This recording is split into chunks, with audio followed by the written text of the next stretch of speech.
இனி வீட்லயே பானிபூரி செய்யலாம் எல்லாரும். ஆச்சி பானிபூரி கிட். தர்மபுரி நகராட்சியில் உள்ள பள்ளி குழந்தைகளுக்கு காலை உணவு தயாரிக்கும் சமையல் கூடத்தில் மாவட்ட ஆட்சியர் சதீஷ் திடீர் ஆய்வு மேற்கொண்ட நிலையில் காலாவதியான சமையல் பொருட்களை கண்டறிந்து ஒப்பந்ததாரரை கடுமையாக கடிந்து கொண்டார். இதுகுறித்த கூடுதல் விவரங்களோடு இணைகிறார் எமது செய்தியாளர் வெற்றிவேல் விவரங்களை வழங்கலாம்.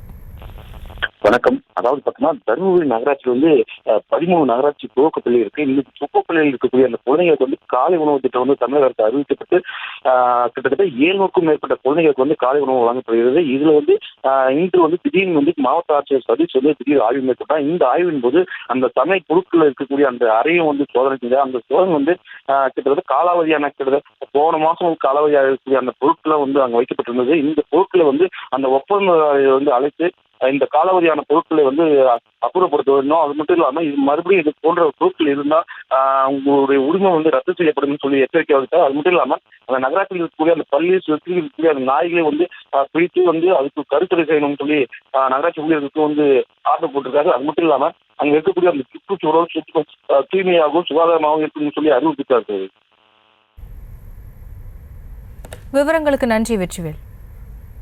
இனி வீட்லயே பானிபூரி செய்யலாம் எல்லாரும். ஆச்சி பானிபூரி கிட்.